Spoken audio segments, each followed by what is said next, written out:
प्रिय बंधुओं नमस्कार। आज हम कार्तिक मास के महत्व के विषय में चर्चा करेंगे।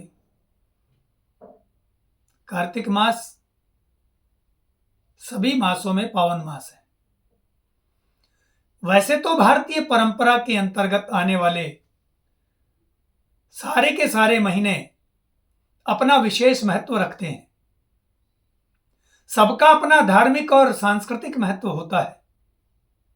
तथापि कार्तिक का महीना अपने विशेष गुणों के कारण सबसे पवित्र और सर्वोत्कृष्ट माना जाता है।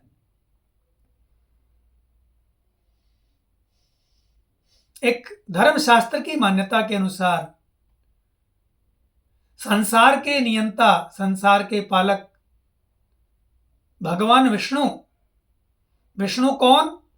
विष्णु व्यापनशीलात्, जो सृष्टि के कण कण में विद्यमान हैं,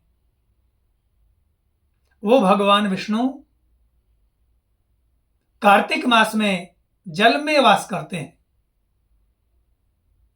इसलिए सभी धर्मों के लोग कार्तिक के मास में नदियों में, सरोवरों में, तीर्थों में प्रातः स्नान करते हैं। स्नान और पूजा करना यह अति प्राचीन परंपरा है। स्नान के साथ में जल के अंदर पत्तों पर आटे का बना दिया या फिर मिट्टी के दिए जला करके प्रवाहित करने की परंपरा भी है।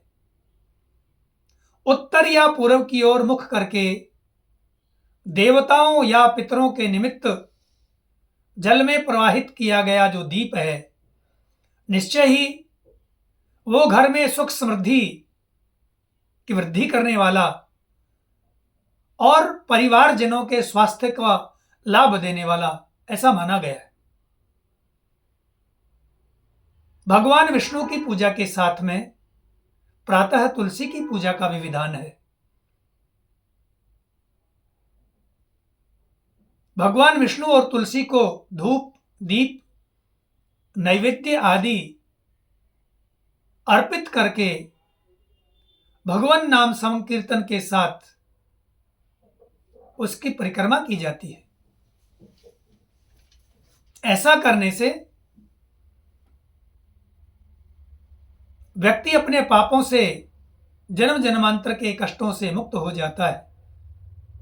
इससे देवता और पितर प्रसन्न होते हैं, प्रसन्न होकर के शुभ आशीर्वाद देते हैं। कार्तिक का मास अनेक उत्सवों से भरा हुआ है। हर पल इसका उत्सव है। कार्तिक मास के कृष्ण पक्ष में विश्व भर के बड़े त्योहारों में सबसे बड़ा त्योहार दीपावली, वो कार्तिक मास की अमावस को मनाया जाता है।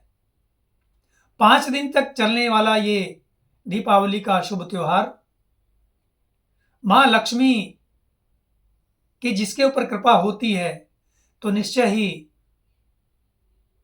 मन का भय दूर होता है, उसमें एक उत्साह आता है। संसार का हर कार्य करने के लिए वो उत्साहित रहता है। ऐसी दीपावली का त्योहार, दीपों का त्योहार, अंधकार से प्रकाश का त्योहार, दीपावली के पश्चात शुक्ल पक्ष की षष्ठी को, जिसको सूर्य षष्ठी के नाम से जाना जाता है, उत्तर भारत के त्योहारों में प्रसिद्ध बिहार प्रांत का छठ का त्योहार आता है।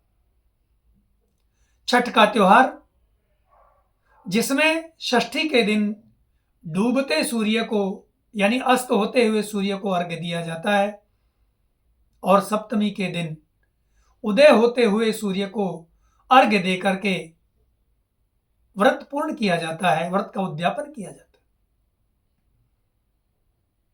सूर्य षष्ठी के पश्चात देवोत्थानी एकादशी आती है। देवोत्थानी एकादशी का भारतीय परंपरा में, भारतीय शास्त्रों में सर्वाधिक महत्व है। क्योंकि जब तक देवता जागरण नहीं करते, देवता अपनी निद्रा को नहीं छोड़ते, तब तक हमारी भारतीय परंपरा में निश्चय ही कोई भी शुभ काम नहीं किया जाता है। और देवोत्थान के बाद, देवों के जागरण के बाद गृह निर्माण, गाड़ी खरीदना, विवाह आदि या अन्य उत्सव प्रारंभ हो जाते हैं। और जब तक देव जागरण नहीं होता है, तब तक हमें शुभता की प्राप्ति भी नहीं होती है। ऐसी हमारी भारतीय मान्यता है। तो देवोत्थान, जिसको एक अन्य नाम से भी इस एकादशी को तुलसी विवाह एकादशी के नाम से भी जाना जाता है, भक्तजन मां भगवती तुलसी का विवाह भगवान विष्णु से करवाते हैं। ऐसा करना, ऐसा कार्य जन्म जन्मांतर के किए पापों को दूर करने वाला होता है, हमारी वंश की वृद्धि करने वाला होता है। देवता और पितर वंश को आशीर्वाद देते हैं, प्रसन्न होते हैं, जीवन के सारे सुख ऐश्वर्य सुविधाओं को प्रदान करने वाले होते हैं। इसके पश्चात कार्तिक मास की पूर्णिमा, पूर्णिमा यानी जो पूरी है, जो पूर्ण है और पूर्ण फल प्रदान करने वाली है, ऐसी पूर्णिमा अनेक खूबियों से भरी है। एक मान्यता के अनुसार भगवान विष्णु के साथ पूर्णिमा के दिन लक्ष्मी भी जल में वास करती हैं। अतः जो पूर्णिमा के दिन जो तीर्थ में स्नान करता है, जो ध्यान करता है, जो जप करता है, जो हवन करता है और जो दान करता है, निश्चय ही मां लक्ष्मी का आशीर्वाद उसको सदा सदियों तक मिलता रहता है। ये जो पूर्णिमा है, कार्तिक मास की पूर्णिमा को सिखों के प्रथम गुरु गुरु नानक साहिब का जन्म हुआ था। अतः सिख धर्मानुयायी कार्तिक मास में शब्दवाणी गुरुवाणी का पाठ करते हुए प्रभात फेरियां, नगर फेरियां निकालते हैं और इस पूर्णिमा को गुरु पूरब के नाम से मनाते हैं। इस पूर्णिमा का एक और नाम है त्रिपुरी पूर्णिमा। भगवान शिव ने इस कार्तिक मास की पूर्णिमा के दिन त्रिपुरासुर नामक राक्षस का वध किया था, जिससे इसका नाम त्रिपुरी पूर्णिमा कहलाया। यहां पर भगवान विष्णु के भक्तों के साथ साथ शिव भक्त भी इस पूर्णिमा को मनाते हैं। इस पूर्णिमा की एक विशेषता यह भी है, इस पूर्णिमा को न केवल संसार के लोग अपितु देवता भी स्वर्ग से धरती पर आते हैं और उत्सव मनाते हैं। और देवताओं का उत्सव मानवों के लिए कल्याणकारी होता है। निश्चय ही इस संसार में प्रथम जीव के रूप में उत्पन्न होने वाले भगवान विष्णु, उन्होंने पहला अपना अवतार लिया था, या यूं कहें संसार में आने वाला पहला जीव इसी कार्तिक मास की पूर्णिमा को जल में अवतार के रूप में हमारे सामने आया था, जिसको मत्स्यावतार बोलते हैं, मछली के रूप में अवतार।